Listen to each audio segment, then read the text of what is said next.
20 enfermedades mentales raras.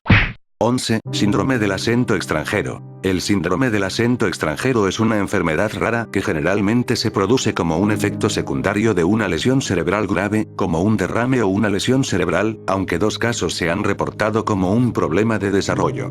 Entre 1941 y 2009, se han registrado 60 casos en países de lengua inglesa. Sus síntomas son resultado de la distorsionada planificación de articulación y de los procesos de coordinación. Para el oído no entrenado, los que tienen el síndrome hablan su lengua materna con acento extranjero, por ejemplo, un hablante inglés nativo estadounidense puede sonar como si hablara con un acento sudoriental británico, o un hablante nativo británico podría hablar con acento neoyorquino. Sin embargo, los investigadores de la Universidad de Oxford han descubierto que ciertas partes específicas del cerebro resultaron lesionadas en algunos casos del síndrome de acento extranjero, lo que indica que ciertas partes del cerebro controlan diversas funciones lingüísticas, y podrían provocar daños en el tono alterado o en sílabas mal pronunciadas, causando que los patrones del habla tengan un acento que suena diferente. Más recientemente, hay pruebas crecientes de que el cerebelo puede ser crucialmente involucrado en algunos casos con el síndrome del acento extranjero.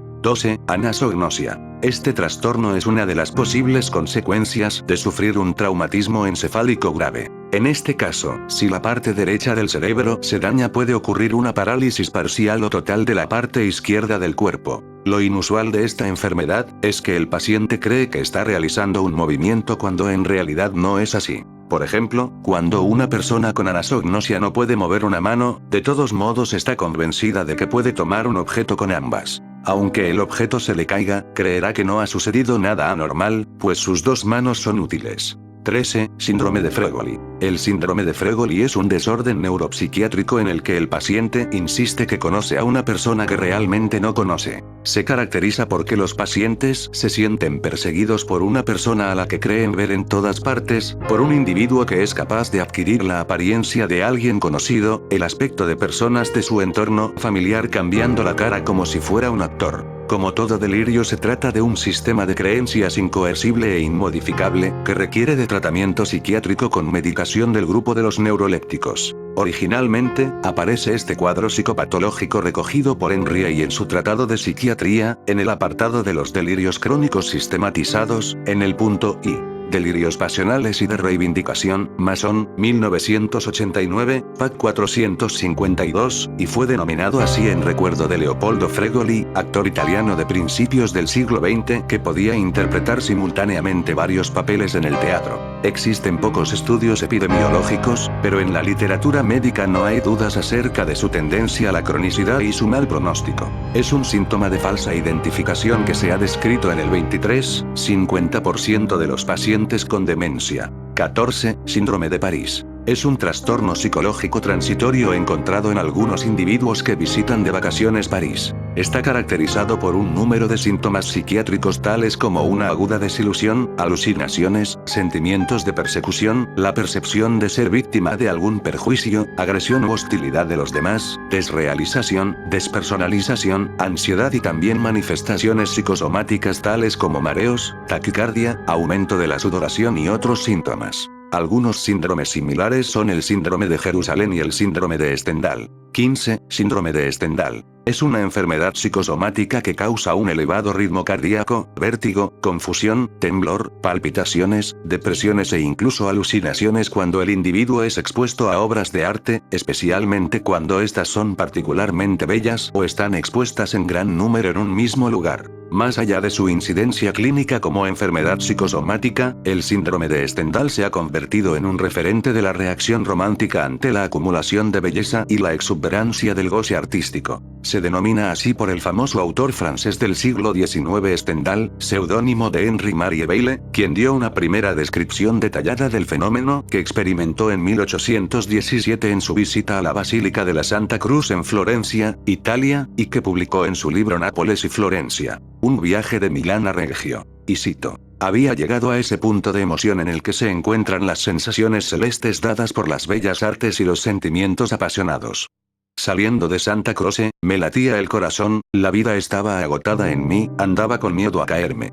Aunque ha habido muchos casos de gente que ha sufrido vértigos y desvanecimientos mientras visitaba el arte en Florencia, especialmente en la Galleria degli Uffizi desde el principio del siglo XIX en adelante, no fue descrito como un síndrome hasta 1979, por la psiquiatra italiana Graciela Magherini. Ella observó y describió más de 100 casos similares entre turistas y visitantes en Florencia, la cuna del Renacimiento, y escribió acerca de él. 16. Síndrome de Jerusalén. El síndrome de Jerusalén es una enfermedad psíquica que afecta a un turista o un habitante de Jerusalén. La enfermedad tiene el carácter de una psicosis y se exterioriza con signos de delirios. El afectado se identifica completamente con un personaje de la historia sagrada del Antiguo o del Nuevo Testamento y actúa como tal. Muchos personajes de la Biblia son objeto de una identificación de este tipo, como por ejemplo Moisés o el rey David del Antiguo Testamento, o Jesús de Nazaret y Juan el Bautista del Nuevo Testamento. Habitualmente los hombres emulan personajes masculinos de la Biblia y las mujeres, personajes femeninos. La confesión religiosa también es importante, puesto que los judíos imitan a personajes del Antiguo Testamento, y los cristianos suelen imitar a los del Nuevo. No se han dado apenas casos entre musulmanes. La identificación con personajes bíblicos es completa y suele ir acompañada por prédicas públicas y plegarias con enfermos. Muchos de los afectados acostumbran a pasearse vestidos con túnicas o sábanas. 17. Paramnesia reduplicativa. La paramnesia reduplicativa es la creencia delirante de que un lugar o escenario ha sido duplicado, existiendo en dos o más espacios simultáneamente, o bien de que ha sido reubicado en otro lugar. Forma parte de los síndromes de falsa identificación delirante y, aunque poco frecuente, suele asociarse a los casos de daño cerebral adquirido, concretamente a los casos de lesiones simultáneas del hemisferio cerebral derecho y ambos lóbulos frontales. 18. Síndrome de Diógenes. El síndrome de Diógenes es un trastorno del comportamiento que afecta, por lo general, a personas de avanzada edad que viven solas. Se caracteriza por el total abandono personal y social, así como por el aislamiento voluntario en el propio hogar y la acumulación en él de grandes cantidades de basura y desperdicios domésticos. En 1960 se realizó el primer estudio científico de dicho patrón de conducta, bautizándolo en 1975 como síndrome de Diógenes. Esta denominación es cuestionable, pues hace referencia a Diógenes de Sinope, filósofo griego que adoptó y promulgó hasta el extremo los ideales de privación e independencia de las necesidades materiales, lo que se conoce como cinismo clásico. Por tanto, desde el punto de vista histórico y conceptual, la acumulación de cualquier tipo de cosas es lo contrario a lo preconizado y practicado por el citado filósofo. 19. Negligencia hemisférica. Es un trastorno del cerebro y que tiene una consecuencia muy peculiar.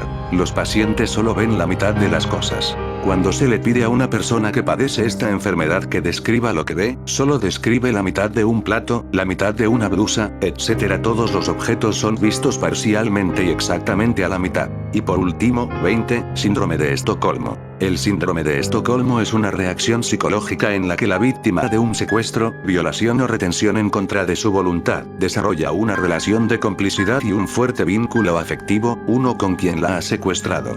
Principalmente se debe a que malinterpretan la ausencia de violencia contra su persona como un acto de humanidad por parte del secuestrador. Según datos de la Federal Bureau of Investigation, FBI, alrededor del 27% de las víctimas de 4.700 secuestros y asedios recogidos en su base de datos experimentan esta reacción.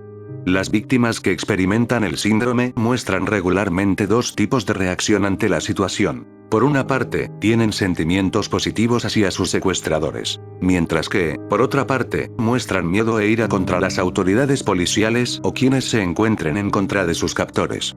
A la vez, los propios secuestradores muestran sentimientos positivos hacia los rehenes. Gracias por ver el video. Antes de finalizar quiero dar un aviso importante, en una semana más entraré a la universidad y eso significa que ya no tendré tiempo para hacer vídeos, pero eso no significa que abandonaré el canal, solo que los vídeos van a tardar. Bueno, solo tenía que decir eso. Nos vemos en el próximo video, suscríbanse si quieren ver más contenido. Sin nada que decir yo me despido.